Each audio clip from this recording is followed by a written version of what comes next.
اس کے پاس یہ حق حاصل ہے, رائٹ ہے اس کا کہ وہ اس کا جو ٹرائل ہے وہ پبلک ٹرائل ہو.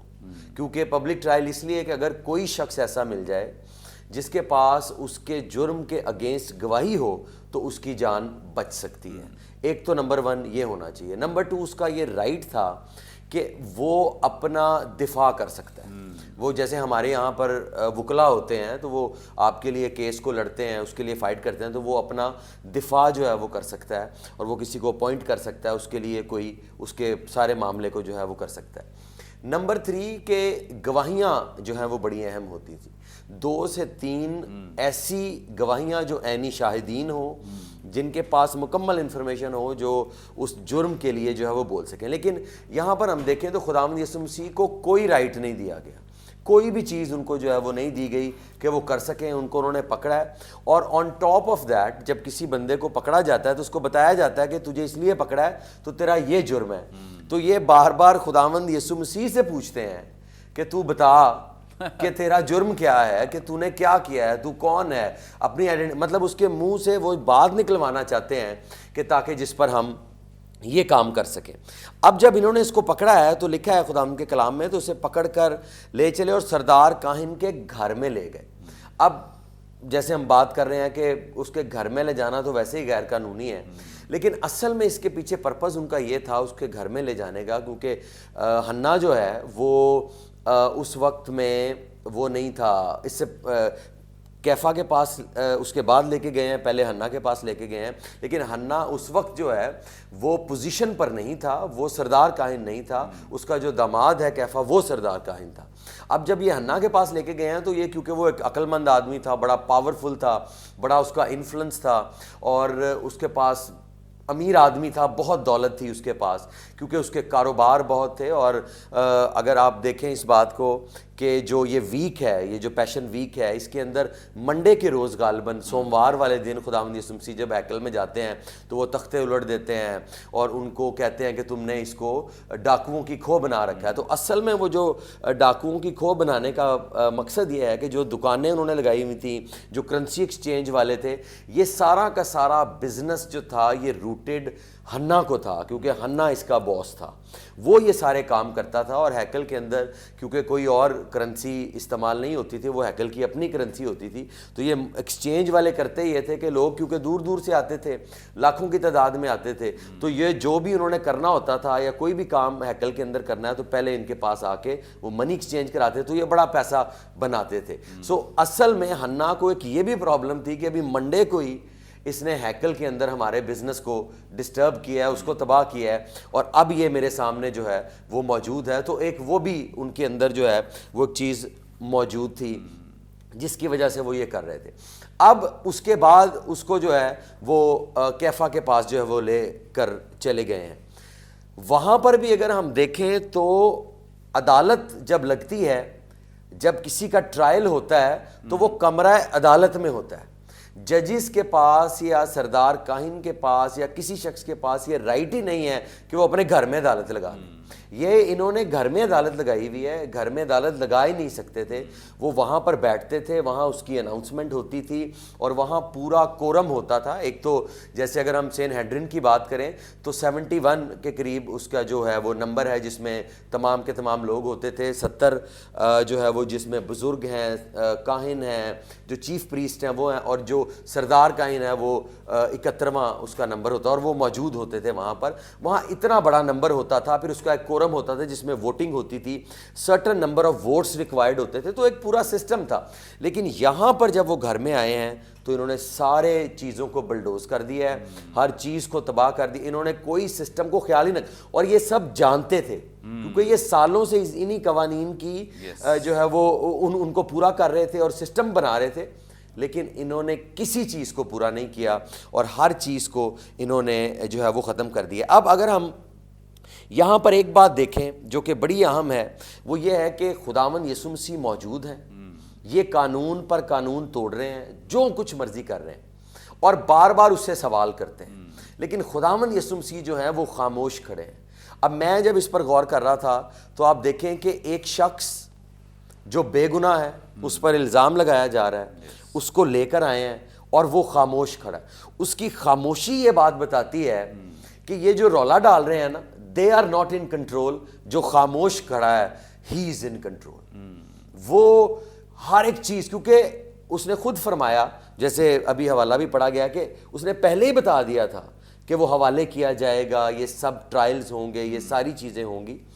تو وہ ہی از ان کنٹرول, وہ کھڑا ہے, وہ موجود ہے, تاکہ وہ اس سارے کے سارے کام کو جو ہے وہ یہ بتا سکے کہ آئی ایم ان کنٹرول, اور جو کچھ میں کر رہا ہوں اس کو اپنی مرضی سے کر رہا ہوں. پریز گاڈ, تھینک یو سو مچ. بڑی خوبصورت بابرکت باتیں جو خداوند کے خادم نے ہمارے ساتھ شیئر کی ہیں, اور یقیناً خداوند یسوع مسیح جانتے ہیں یہ سب کچھ جو کچھ ہو رہا ہے. پہلے بھی انہوں نے اپنے شاگردوں کے ساتھ یہ تذکرہ کیا ہے, اور اس سے پہلے پرانے عہد نامے میں پروفیسیز کی گئی ہیں, نبوتیں کی گئی ہیں کہ خداوند یسوع مسیح کے ساتھ یہ سب کچھ ہوگا. سو جو کچھ ہو رہا ہے یہ خدا باپ کی مرضی سے ہو رہا ہے, اور یسوع مسیح جانتے ہیں پہلے ہی کہ میرے ساتھ یہ سب کچھ ہونے والا ہے. لیکن یہ برداشت کیوں کر رہے ہیں؟ صرف اور صرف میری اور آپ کی نجات کے لیے. ادروائز ان کے پاس پورا اختیار ہے, اتھارٹی ہے, قوت ہے کہ وہ اس سب کو بدل سکتے ہیں, حالات کو بدل سکتے ہیں. لیکن یہ سب کچھ انہوں نے اپنی مرضی سے, یعنی رضاکارانہ طور پر ہونے دیا ہے, کیونکہ خداوند یسوع مسیح نے اپنی قربانی رضاکارانہ طور پر دی ہے. یعنی خود اپنے آپ کو اس موت کے لیے, مصلوبیت کے لیے پیش کیا ہے. کسی نے زبردستی نہ پکڑا ہے, نہ زبردستی کوئی پیشی ہوئی ہے, بلکہ خداوند یسوع مسیح نے خود اپنے آپ کو ان لوگوں کے حوالے کیا ہے. اور اس لیے کیا ہے تاکہ ہماری نجات کا کام مکمل ہو سکے, اور ہمارا ملاپ جو ہے وہ خدا باپ کے ساتھ پھر سے ہو سکے. ناظرین, یہاں پہ وقت ایک بریک کا, ایک شارٹ بریک. ہمارے ساتھ رہیے, دیکھتے رہیے پروگرام کلام روشنی.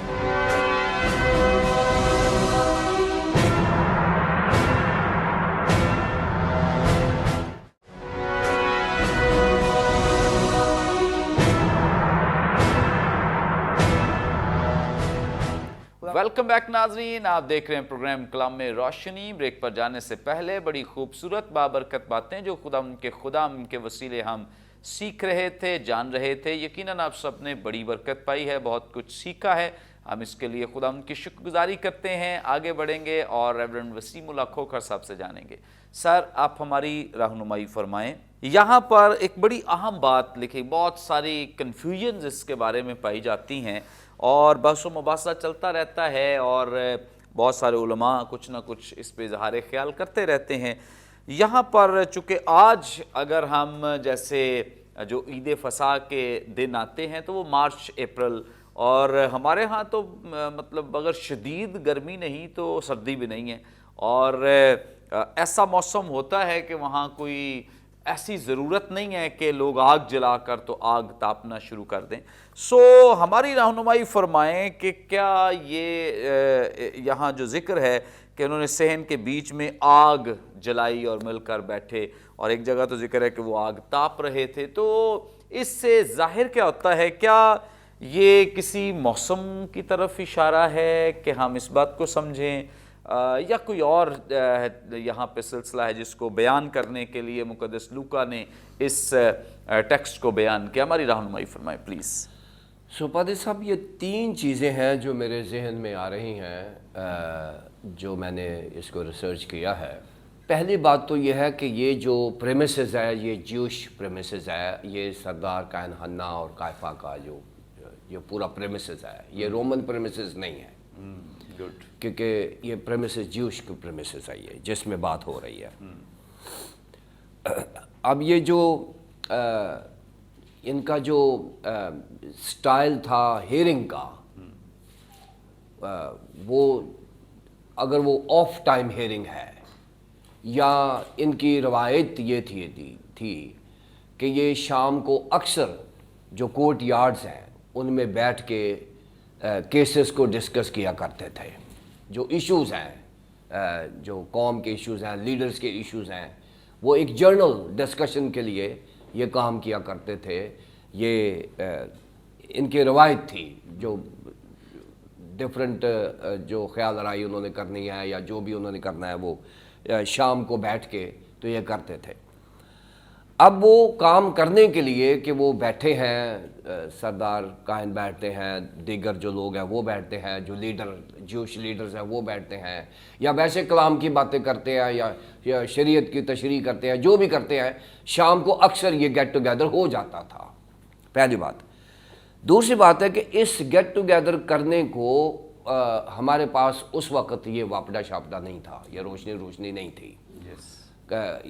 روشنی کا جو انتظام تھا وہ ایسا ہی کیا جاتا تھا کہ وہ ایک الاؤ بنا دیتے تھے، اور اس الاؤ میں یہ ہوتا تھا کہ ارد گرد وہ سارا جو بیٹھنے کو ان کا انتظام تھا وہ بیٹھتے تھے، اس میں ہوتا تھا کہ وہ ایک دوسرے کو دیکھ سکتے تھے، اور پتہ کہ یہ فلاں بیٹھا ہوا ہے، یہ فلاں بیٹھا ہوا ہے، اندھیرے میں وہ بات تو کر سکتے تھے لیکن ان کو نظر نہیں آتا تھا۔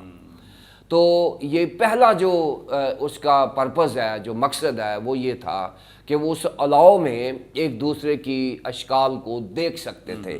اور یہاں پر اگر آپ 56 آیت دیکھیں تو یہ ہمارے پاس ثبوت ہے کہ ایک لونڈی نے اسے آگ کی روشنی میں، آگ کی روشنی میں بیٹھا ہوا دیکھ کر پھر اس پر خوب نگاہ کی۔ یعنی آگ کی روشنی سے مراد یہ ہے کہ یہ آگ کی روشنی اس قدر تھی کہ آپ کسی کو پہچان سکتے تھے کہ یہ گلیلی ہے، یا یہ فلاں ہے، یہ فلاں ہے۔ یعنی آپ کسی کے فیچرز کو سٹڈی کر سکتے تھے، آپ کسی کے بارے میں اپنی رائے دے سکتے تھے۔ یعنی یہ اس کا الاؤ اس قدر زیادہ ہوتا تھا کہ اس میں آپ کسی کے فیچرز کو ریکگنائز کر سکتے تھے کہ یہ فلاں شخص بیٹھا ہوا ہے۔ اور بعد میں دیکھیں تو بعد میں جب تیسری بار آتے ہیں کہ اس نے کہا کہ یہ گلیلی ہے، یعنی اس کی جو پہچان ہے، اس کے کپڑوں سے، اس کے جو فیچرز ہیں، اس کے پہچانا گیا۔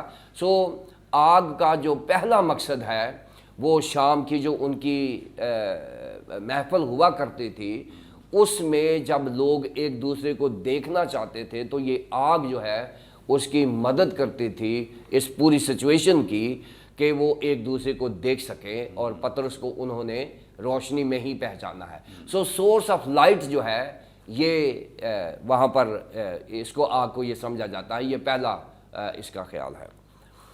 دوسری بات یہ ہے کہ آپ اگر مارچ اور اپریل کی بات کرتے ہیں تو آپ 2022 کی بات نہ کریں، آپ پہلی صدی کے مارچ اور اپریل کی بات کریں۔ اب تو گلوبل وارمنگ ہے، اب تو میں تو آپ کو اپنی عمر میں بتا سکتا ہوں کہ 25-30 سال پہلے لوگ اکتوبر کے مہینے میں چرپائیاں اندر لے جاتے تھے۔ ابھی یہ 25-30 سال کی 40 سال کی بات کر رہا ہوں میں کہ لوگ سپتمبر کے بعد باہر نہیں سو سکتے تھے، اس قدر سردی ہو جاتی تھی۔ آپ مارچ اور اپریل کی بات، کیونکہ بائبل کو بائبل کے کانٹیکس میں ہم نے دیکھنا ہے۔ یہ اس وقت تو دنیا کی آبادی اتنی نہیں تھی جتنی آج ہے۔